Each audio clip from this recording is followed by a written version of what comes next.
Michael James. First two games of the season, started slow, totaled up 121 yards, just 4 yards a carry, but in his last two, almost 500 yards, and now he has more rushing yards than anybody in the nation. Last time I checked, nobody won the Heisman Trophy in September, and if you look at Vlog. It's been a long week. It's beer o'clock. Tonight's drink of choice is Ninkasi Total Domination IPA, which cannot be found in Los Angeles. Or at least I can't find a good place that sells it in LA. I had to bring this from Oregon with me. So I'm enjoying it. Deserved it after a long week. So the Ducks are on a bye week, but it's an evenly spaced bye week. Really best of both worlds for the team. They get extra time to prepare for the next two games, not just one, because of the Thursday game is on the schedule next. So it's evenly spaced. They get the Thursday game, then they get the same amount of time before the following game the next Saturday. So that works out really well for the Ducks. Things are chugging along well with me and with Fishduck.com. ATQ and Mike Wine's blog and Duck Sports Now continue to really support our articles with reposts, and for that I say thank you.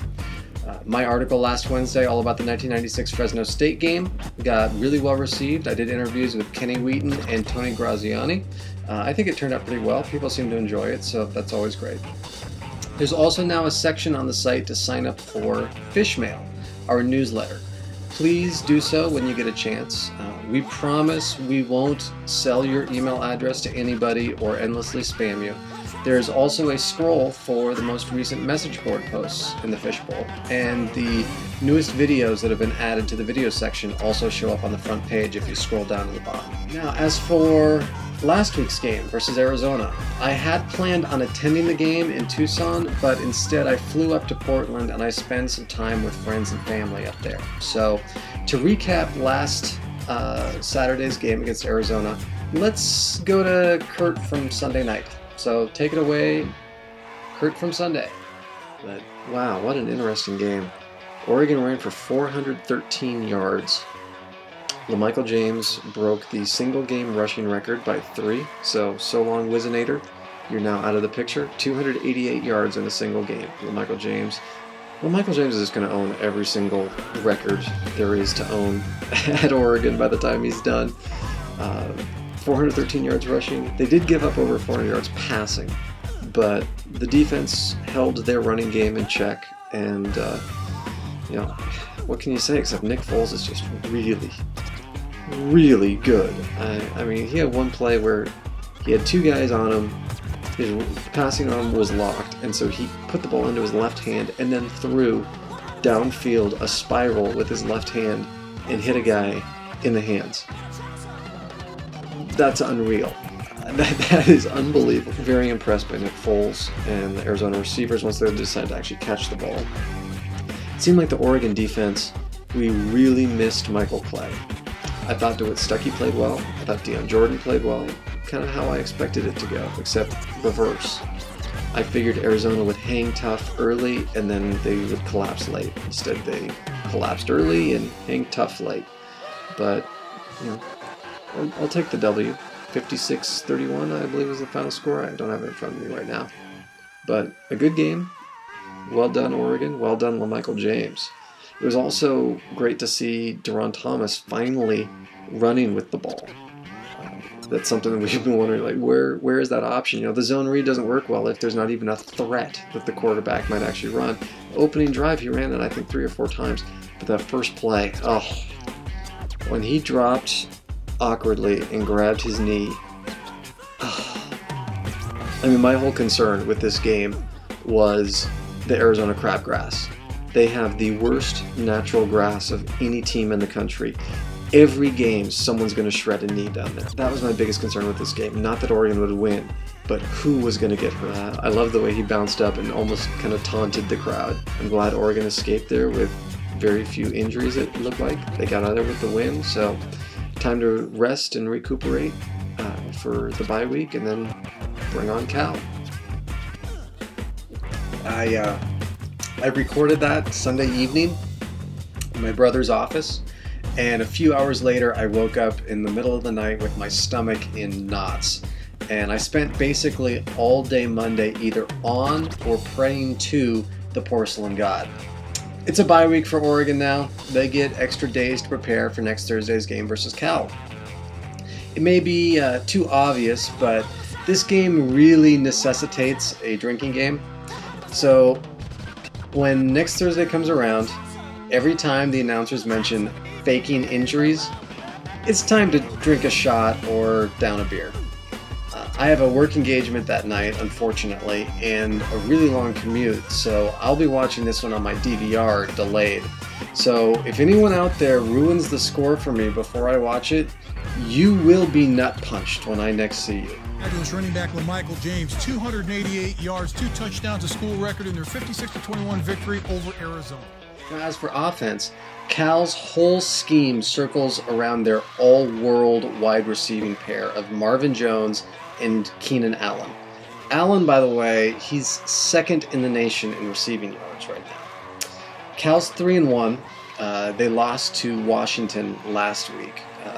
They also have a bye this weekend, so they're doing the same thing as Oregon. They're preparing for the Thursday game. Their quarterback, Zach Maynard, has been surprisingly decent thus far this year. You know, ever since Aaron Rodgers, Cal's really had a problem getting consistent play from the quarterback position, but Maynard's been pretty good this year.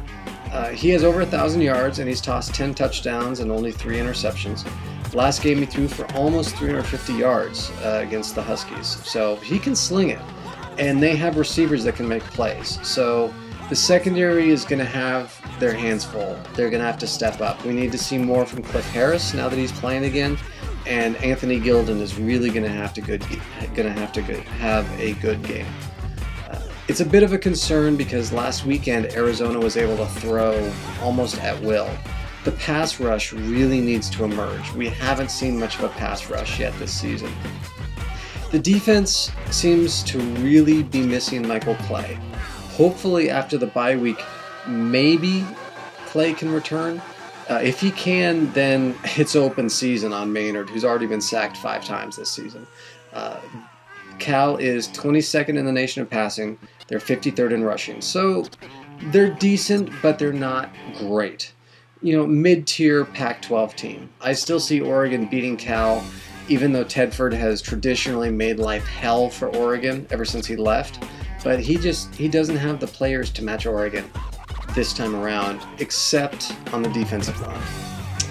So Oregon wins is my prediction, but I'd feel a whole lot more comfortable about it if Michael Clay returns from his knee injury. I'm hopeful that he does, but I'm not confident that will happen. I was at the Nevada game. I saw how nasty that knee injury was. So hopefully we see Michael Clay soon, but I don't know. We need him though. And now my random tweet of the week.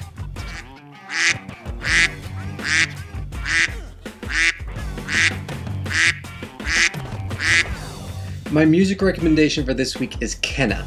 Now, I cannot recommend the music of Kenna enough, and I've recommended it to everybody.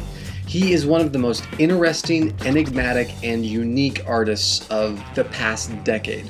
He grew up with Chase Chad and Pharrell Williams, the Neptune brothers, who are better known as NERD. Chase Chad has produced all of Kenna's material. Now, I first found out about Kenna in 2001. I was working an internship at Interscope Records, and I heard an advance of his album that was slated to come out that fall, and it blew me away. It was like nothing I'd ever heard before. It was electronic, it was experimental, it was soulful, it had a Britpop twinge to it. It was like if Marvin Gaye was the lead singer of Depeche Mode. I was rather shocked then when he came around the office one day and he was a tall, skinny black guy. You know, I thought he was going to be some scrawny, pasty, mopey, goth British dude. And I told him that. He kind of laughed about it, but a few weeks later he came back around the office and said, "Hey man, you scarred me." I was like, oh crap, I just, messed with one of the new artists with Interscope. I'm in trouble now. He kind of laughed about it, but he said, I thought about what you said, and suddenly I realized why in the studio, why Chad, the producer Chase Chad, between vocal takes, he kept saying, "Reach out and touch me." I didn't understand why he kept referencing Depeche Mode until you mentioned the fact that you thought I was some scrawny British dude. So That was pretty funny. So Kenna's album, New Sacred Cow, was supposed to come out in 2001, but it got delayed again and again while Interscope figured out how to market this thing. It was so different, you know, where does it fit? It's not rock, it's not hip-hop, it's not really even electronic music. It's like its own genre. There's nothing that had been made like this before. It was so unique. Eventually, they delayed it so much that his contract actually expired 2 years later without the album ever coming out. And Columbia Records immediately snatched it up and released it in 2003. So this is the 2003 version. I also have the 2001 advanced version. This one has an added song and they changed a few things in it, but essentially it's the same thing that was supposed to come out in 2001. All the while, Kenna was very much an enigma, occasionally performing concerts with zero promotion that would be packed to the rafters. You know, I saw him at the Roxy on Sunset Strip, and it remains one of the best concerts I've ever seen in my life. See, I was actually given a Kenna tour shirt. You can see it has a total of 4 shows, and one of them is a wedding in New York. It's the bottom one, New York City, Dave's wedding. That had to have been the most epic wedding in history to have Kenna actually perform there, because the guy is unbelievable, but he hardly ever appears live. New Sacred Cow is the greatest album you have never heard. I play this for just about everybody. I cannot recommend it enough. It runs the gamut of emotions. And for electronic music, or at least I guess quasi-electronic music, it is the most eclectic, experimental, and soulful, beautiful album you will ever hear. If you see this in a store, buy it immediately. So anyway, squabbles with Columbia Records continued, just like with Interscope, because again, the labels had no idea how to market this music that was so different, so unique. So eventually, Kenna found himself without a label. Now, author Malcolm Gladwell, famous for the book The Tipping Point, and he's also a journalist, he devoted an entire chapter of his book, Blink, to Kenna's story and the difficulties that the music industry had in understanding Kenna. Yet, despite their bumbling, fans clamored for anything associated with Kenna and his music. His second album got picked up again by Interscope, and one song from his second album was featured on a Sony commercial for the PlayStation. And Kenna was the opening act for the Live Aid concerts that were broadcast around the world. He toured for a bit and again found himself once more without a label. So he's now an independent artist. He's done multiple collaborations with some amazing artists like Lupe Fiasco and RJD2, Mike Shinoda from Linkin Park, Pharrell, and several others. He's released a new EP called Songs for Flight with the promise of 2 more EPs to come before a full-length album is going to come out pretty soon. He's still very enigmatic, he still rarely appears live, and he's still amazing. I cannot get enough Kenna. With each release, he changes his sound. The first record, New Sacred Cow, this one had a real deep British influence. The second album was much more happy dance pop, and now Songs for Flight, being a bit darker electro, it sounds probably most similar to LCD Sound System. So here's a song from Kenna's Songs for Flight Part 1 EP, Chains.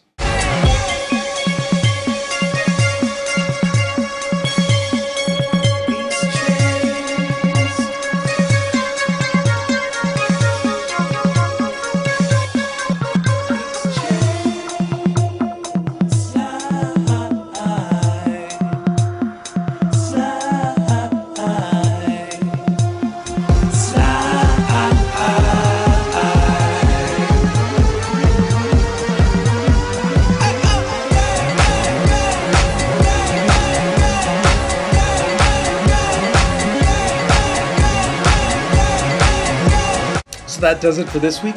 Go check out more of Kenna's music, especially the album New Sacred Cow. If you can find it in stores, get this album. I cannot promote it enough. You will love it.